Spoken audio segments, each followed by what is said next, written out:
Man United 2, Liverpool 2. Huge draw in the Premier League title race. 1 point separates Arsenal, Man City and Liverpool. And there's only a few games to go in the title race. We're going to talk about how the permutations of this draw affect the league race and obviously where Liverpool go from here. But we're going to talk about all the goals and obviously the big moments. If you're new to the channel, make sure you subscribe. Would really appreciate it. Helps me out massively. And like the video.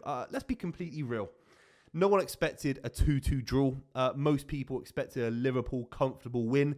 Most people considered the FA Cup shock loss to Man United. Kind of one of those games where maybe Liverpool will arrive with double the amount of kind of ferocity in the league, knowing what it means to win the league title versus a cup competition. And it never materialised. Liverpool dominated the first half. The chances never felt like Onana was really struggling. Onana actually put in a few good saves. And Liverpool were absolutely fantastic in the first half. They really, really were. Obviously, Diaz peels away from his defender, who I think is Delo, and he kind of tucks it into the net. It's a great little finish. From that point, I really have to be critical of Liverpool. I really do. Because they were fantastic on the ball. They created chances. They created kind of chaos and havoc. Diaz, Núñez, Salah. It was a dangerous front three. But you want them to convert more chances, don't you? You really do, especially dominating at Old Trafford the way they were. You could argue from the 23rd minute when the Diaz strike went into the... when was the first Man United goal? The first Man United goal came sort of 5 minutes into the second half. That 30-minute period of time, it was all Liverpool. They had 17 shots on target. I don't think Man United had a single shot against Kelleher. But it never felt like Liverpool were cruising the game. It never felt like they had enough of a gap. And at Old Trafford, despite how bad Man United can be, these games matter. The history of the fixture matters. It's the biggest game in English football.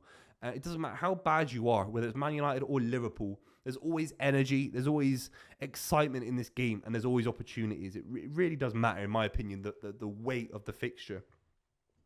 And Liverpool be kicking themselves. Quansah plays it out from the back. It gets intercepted. And it's a beautiful strike from Bruno Fernandes. I have to say it. He laces it across his body. It's not easy. It's swiveling away from goal. You could easily take a touch and suddenly the keeper's got an extra 5-10 yards. So you have to give him credit for instinctively scoring that kind of goal under pressure. Easily could have missed that and easily wouldn't have been blamed by many people. I would have been sat there and saying the player Bruno Fernandes' quality should be scoring that 10 times out of 10. So there's a lot of pressure on his shoulders in that regard. It's a great finish. We have to talk about what Quansah did. It's arguably the one mistake. You can sit there and say this kid's, what was he, 20 years old? 19 years old? He's not made a mistake all season. He's looked imperious. He's looked physically capable of playing in the Premier League. He looks like a player that is good enough on the ball and off the ball to be a Liverpool centre-back in the long term. Came from League One football last season, so you have to give him massive amounts of credit for where he is. You have to give him massive amounts of credit for where Jurgen Klopp has to play him. I don't think Jurgen Klopp wants to play Quansah in a game like this. Obviously, Matip's injured and would have started ahead of him. Kanate as well. So it's a bit of a circumstantial thing that Quansah's playing this many football matches at the highest level in a Premier League title race for Liverpool. It is a bit circumstantial and maybe not fair on the kid on some level, but he's there, he's at Old Trafford, and it's an unforced error, and he will be kicking himself, and he looked a little bit distraught when it happened. But this Liverpool side shouldn't be allowing a mistake from a young centre-back to cost them a tie, cost them at least 3 points. Because if they don't go on to win the Premier League title now, I don't think they're favourites anymore. That's how tight it is. Then they will be kicking themselves that somehow the structure of the Liverpool squad allowed this young kid to make a mistake and it cost them 3 points, particularly when they were so dominant. Let's be completely real. Mainoo, oh my God. What a strike. It's got shades of Makeda against Aston Villa. It's got this unbelievable quality to it. It came out of nowhere. Man United were poor for large parts of the game. Let's be completely real. They didn't have enough of the ball, in my opinion, especially at home. Played as a counter-attacking side, a kind of 4-2-4 formation. At home, didn't work for me. But then on some level, with Man United, it never looks like it's working, then they get a result. Then sometimes it looks like it's working, and then they lose. So you never know with Man United, but the finish into the corner of the net, absolutely beautiful. Could Kelleher have got a little bit closer? Maybe Alisson saves that, if you're being really harsh. I'm not sure that's fair criticism. I think Kelleher had it covered on some level, and it's beat him. It's a great strike, basically, is what I'm trying to say. But Liverpool get back in the game. You could see I think Liverpool, if they don't win the Premier League title this season, will really kick themselves in terms of their energy in this game. We can always criticise, or at least constructively criticise, how Liverpool got gaps on this side. The amount of games that the likes of Jadon Danns and McConnell had to play in the League Cup final. The likes of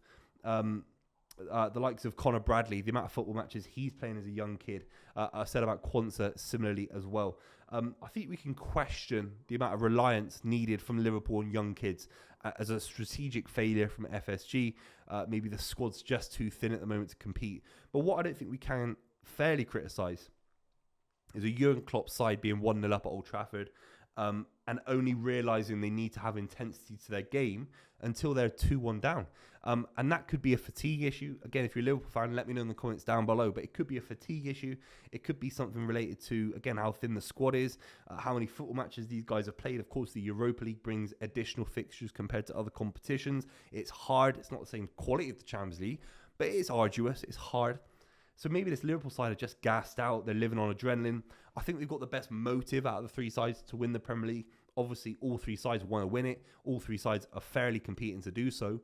I think the Arsenal narrative isn't as compelling as Jurgen Klopp leaving the swan song, the players that want to perform well for his legacy. And eventually that's been weeded out. I predicted it a few weeks ago. I think Liverpool have been fantastic, by the way. But I did think that living on adrenaline, living on emotion, living on how they got past Chelsea in extra time and stuff like that. Was it extra time or penalties? Can't remember. But extra time. Living on extra time. Living on these moments. Eventually that will cost you in the league. And all it took with United, because you could argue this is the biggest game for United in the league now. This Liverpool game, costing Liverpool points in the Premier League title race, is more accurate of where they are than actually trying to win games to get in the top 4, top 5, because they can't do that now. So these sides are going to ramp up energy against Liverpool, especially when they got a thin squad. So it could fall apart. It could fall apart in that regard because they've competed for 4 competitions so far into the season. It's absolutely ridiculous, and they deserve some sort of credit from me, from other football fans, for how far they've gone with such a transitional side. The likes of Endo, Szoboszlai, McAllister. It never looked like it fitted today, really. Not particularly bad games. Szoboszlai had a big chance on his left foot that was missed. Endo got hooked, and it never felt like he got control of the game. This is a Man United midfield that are lacking legs around Kobbie Mainoo. It's just Casemiro who had a good game today, applied intensity where he could. It never felt like he was kind of headless or running around or chasing things. So it's a very, very weird result. 2-2 in a historical football sense. If you're a football nerd like I am, that's a good point at Old Trafford. It is. But if you're in a winning position, if you're competing against a side that have bottled it against Brentford, against Chelsea last minute, you have to be winning this game, in my opinion. I know Liverpool got Palace coming up. It gets slightly easier, of course. But the way that Arsenal won against Brighton, the way that Man City won against Crystal Palace, you have to try and match those results against such a poor Man United side, in my opinion. Maybe that's beyond the realms of feasibility at this point, but you're going to have to let me know in the comments down below. If you made it this far, thank you so much. Make sure you subscribe. Would really appreciate it. I'll be doing a Premier League running video tomorrow and obviously covering the Champions League as well on the channel. So any support would be much appreciated. See you very, very soon.